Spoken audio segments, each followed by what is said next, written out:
One of the more significant projects in Reno is a new mixed-use development called the Reno Experience District. The master plan includes several residential buildings, spaces for restaurants, retailers, and offices, a small playground, and a hotel. There are other developments around Reno, but they generally have a few caveats, such as not being serviced by public transit, not having many places within walking distance, and not having contiguous sidewalks. The Reno Experience District, on the other hand, is being built in Midtown, so it has a lot of advantages because of its location alone.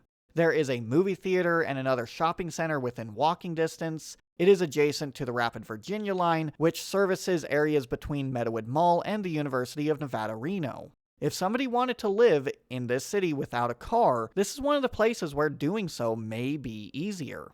For a bit of history, this used to be the site of the Park Lane Mall, which was demolished in 2007.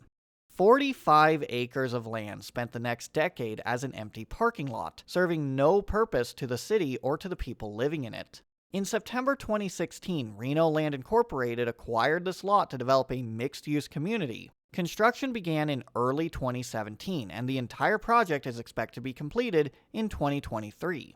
The eyesore that sat in the center of Midtown is finally being replaced with something that is more interesting. Even though this is a step in the right direction, it dedicates too much space for parking. The apartments are wrapped around parking garages, which may reduce the surface area of the entire lot, but it still retains a fundamental flaw of reducing space that is usable by people just to ensure that everybody is able to park their car at any of the locations in this district. Parking is a major issue in cities across this country. From the perspective of a driver, a city can never have too much parking, only not enough of it. However, once somebody ceases to be a driver, the parking lot becomes worthless because it only exists to be a spot to leave a car. Parking lots are deserts within the city. They are devoid of anything that is meaningful. Nobody wants to go somewhere that only exists to be parking. They want to go to parks, restaurants, libraries, stores, and other places that are worth visiting. Unfortunately, since North American cities are designed to provide as much parking as possible, fewer of these places are allowed to exist. This burdens our cities by reducing the amount of land that could be used for substantial developments that make city living more pleasant, and increasing the overall cost of replacing the existing parking infrastructure. Parking is a supply and demand issue. When driving is the primary method for travel, every single starting point and destination must have enough spots to accommodate the maximum number of drivers who will arrive at a specific location at a time. Solving this problem can be approached using one of two different methods. Either reduce the demand for driving, so fewer parking spaces are needed, or increase the supply, so there are plenty of places for everyone to leave a car somewhere. The latter of these two options was quickly adopted by cities nationwide as a popular ordinance called minimum parking requirements, which forced developers to dedicate large portions of their land to parking at no upfront cost to the city. Consequently, every single store, restaurant, park, residence, and any other type of building must reserve a substantial portion of land to parking. Minimum parking requirements are incredibly naive because there is no method for accurately deciding how much parking a building must provide. The metrics are entirely based on guesswork and pseudoscience. Typically, the number of spaces is dependent on the square footage of the building, but it can be whatever the municipality believes is relevant. It can be the number of beds in a hospital, the number of bays in a car wash, the number of picnic tables in a park, the number of occupants at an elementary school for all those children who famously drive. Perhaps the strangest one is for bars and taverns. It doesn't seem like a particularly good idea to encourage people to drive to a bar, drink, and then drive home. Since these requirements are based on a building's maximum capacity, they tend to overestimate how much parking must be provided. And since every single building has to follow these parking requirements, the overall amount of space that our cities dedicate to parking quickly adds up, to the point where there is far more space for parking than our cities will ever actually need. The size of an individual parking space may vary from 270 to 330 square feet. This is room for the vehicle, for doors to open, and for the vehicle to exit. Meaning once there are 3 parking spaces per 1,000 square feet, the parking lot is already almost the same size as the building. To better quantify what this means for our cities, this is a shopping center in the south side of Reno near Mount Rose Highway. Google Earth has tools that could be used to approximate the surface area used by parking and the surface area used by buildings. Using these rudimentary methods, the surface area for the buildings is about 664,000 square feet, while the surface area dedicated to parking is roughly 1,448,000 square feet. If you ever felt like the city that you lived in was a concrete jungle, parking is probably one of the reasons. Too much of our cities is just asphalt to leave a car, and not something that is actually meaningful for people. All of this space is reserved in the off chance that every building is seeing the maximum allotted number of customers at the same time, which is highly unlikely. Minimum parking requirements neglect various factors that could affect the number of people who simultaneously drive to the establishment.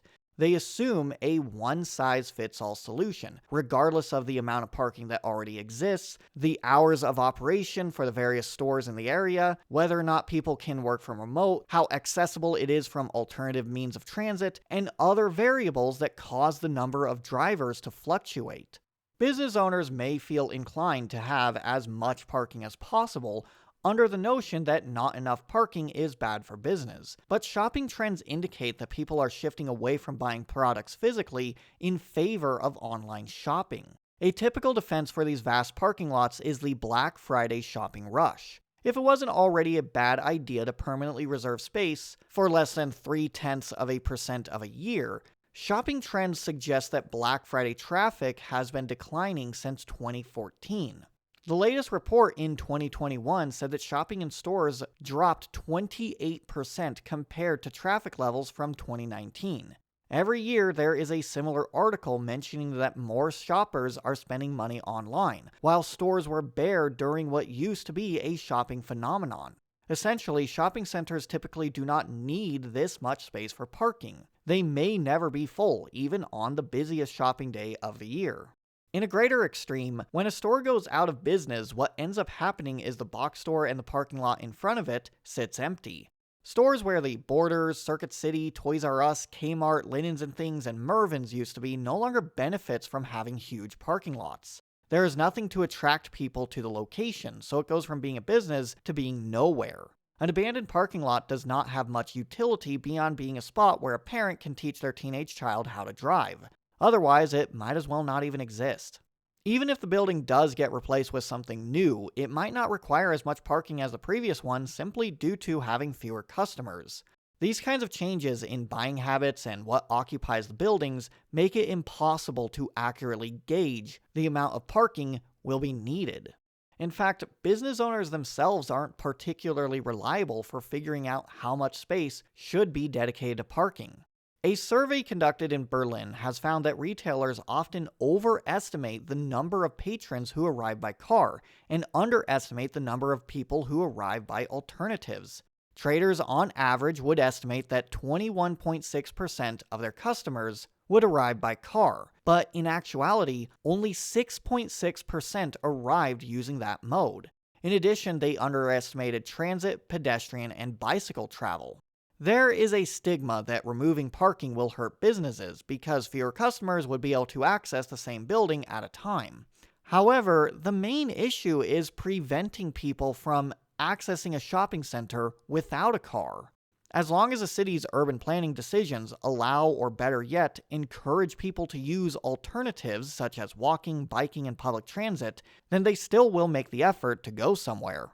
If anything, it hurts businesses to have most patrons arrive by car. In January 2016, Chris McHale of the State Smart Transportation Initiative and a trio of University of Connecticut scholars presented evidence that found a correlation between citywide automobile use and the total number of parking spaces. Mikhail and others used historical aerial photos and modern GIS inspection to estimate the surface area devoted to parking in 9 US cities during the 1960s, 1980s, and 2000s. The researchers found that as a city went from having 0.2 parking spaces per person to 0.5 per person, the share of commuting went from 60 to 83%. They also found that as parking spots per building area increased, the mode share for driving also increased, even approaching 100%. Reserving absurd amounts of space for parking influences more people to arrive by car, which creates a vicious cycle that demands more parking to accommodate the number of drivers, and this trend ends up hurting businesses because there is less land that can be used for substantial developments, and as discussed in a previous video, more spending on cars reduces the amount of money people have for other goods and services. Companies that are centered around cars may be doing well, but it hurts other economic sectors. As for the city as a whole, parking lots dilute wealth across asphalt surfaces. Similarly to how the efficiency of a car is measured in miles to the gallon, the efficiency of a city can be measured by the value of land per square foot. The non-profit organization Strong Towns has discussed a specific example in their case study, Walmart or Smallmart, which compared the economic productivity of a Walmart in Grand Rapids, Minnesota, to a frame-up on First Avenue. Walmart's value is assessed at $10.4 million, and it sits on 16 acres of land, most of which is parking lot, meaning the value is only $12.63 per square foot. The frame-up, on the other hand, has a value of $68,000, but since it does not need nearly as much space, its economic productivity is $37.36 per square foot. A city needs to establish wealth in its urban core so it can afford the cost of its own infrastructure and public services. This includes, but is not limited to, public transit, road maintenance, sewer systems, garbage pickups, power lines, and road repairs. When the wealth is destroyed for free parking lots and diluted across asphalt surfaces, then it becomes less economically productive. There are fewer tax dollars being collected per square foot, and it becomes more difficult for the city to afford the replacement cost of existing infrastructure and the cost of improving existing services. Asphalt surfaces have a shelf life of 25 years before needing to be resurfaced. In order to quantify how expensive it is to maintain parking infrastructure per household, the Research Institute for Housing America released a report titled Quantified Parking: Comprehensive Parking Inventories for 5 Major U.S. Cities. This report surveyed New York City, Philadelphia, Pennsylvania, Seattle, Washington, Des Moines, Iowa, and Jackson, Wyoming, to better understand the cost of free parking. New York City had the smallest ratio of parking spaces to households per acre, with 10.1 parking spaces for every 16.2 households. It is estimated that replacing this infrastructure would cost the city $20.1 billion, but since there are more households than parking spaces per acre, the burden is only $6,000 per household. On the other side of the spectrum, Jackson, Wyoming was the smallest city sampled. There are only 2 households per acre and a whopping 53 parking spaces in the same area.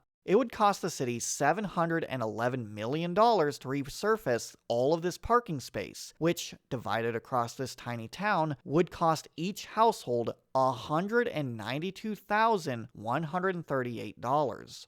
New York City is an anomaly because it is the only city that had more households than parking per acre. The overall cost of its parking infrastructure may be more expensive than Philadelphia's, but it is cheaper per household because the city itself is substantially more dense, so each household carries a smaller burden to replace the city's infrastructure. Free parking is only free to the driver. In every other role of everyone's lives, they are paying a high price for their parking. It can be in the form of inferior public services, deteriorating asphalt surfaces, fewer places that are built for people instead of cars, in addition to the literal cost of resurfacing all of the parking lots that these cities have. This is why it is important to change the way people traverse the cities that they live in.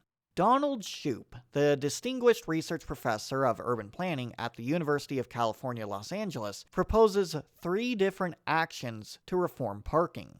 reduce or even outright abolish parking minimums. Developers should be able to decide how much parking is needed based on existing transit options, the number of existing spaces, and other factors that affect how many people need to be at the building at a given time. This would allow cities to reclaim the land that is currently occupied by empty or underutilized parking lots so it can be used for substantial developments like homes, businesses, and parks. Charge for drivers to use on-street parking. The ideal price should reduce the demand enough that there are 1 or 2 available spots per block, while being cheap enough that it doesn't discourage too many drivers. These prices should fluctuate based on demand in various locations and times of day instead of being a fixed cost. Finally, use the revenue collected from on-street parking to improve the city's infrastructure and city services. Challenging the status quo of car-dependent America will be met with opposition from people who cannot fathom a life that isn't built around cars. To make these changes politically and socially popular, there needs to be obvious benefits for how abolishing parking minimums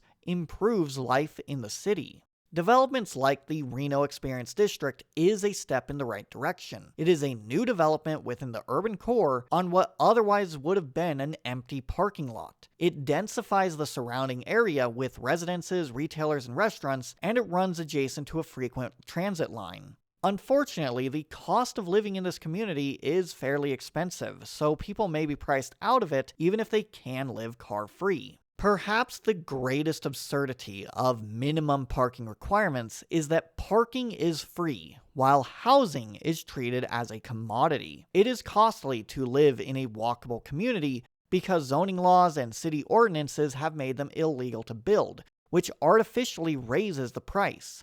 It shouldn't be a luxury to have more nice places for people to live. It should be the default way that cities are built, but our priorities are the wrong way around.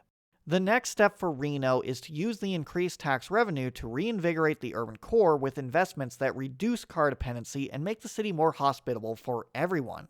The city should revise its zoning laws and its minimum parking requirements, so more of these walkable, transit-oriented developments can be built. There are plenty of other underutilized or empty parking lots surrounding Virginia Street that would benefit from having an actual development. The additional tax revenue should be invested in infrastructure that makes alternative forms of transit more viable. For example, Plum Lane, Virginia Street, and others could be revised so there are fewer car lanes, wider sidewalks, and a protected bike lane. They could increase RTC's funding to expand service and reconfigure the routes to better service those communities. Better public transit, more places within walking distance, and infrastructure that supports alternative means of travel will allow people to shift away from cars and allow more density without negatively affecting traffic flow. As the number of vehicle trips decrease, more space can be reclaimed for other meaningful developments. In a community that allows people to get around with public transit, bike riding, and simply walking to places, the massive swaths of land that is currently occupied by cars could instead be homes, businesses, restaurants, parks, libraries, gardens, and other communal spaces that make life in the city more pleasant.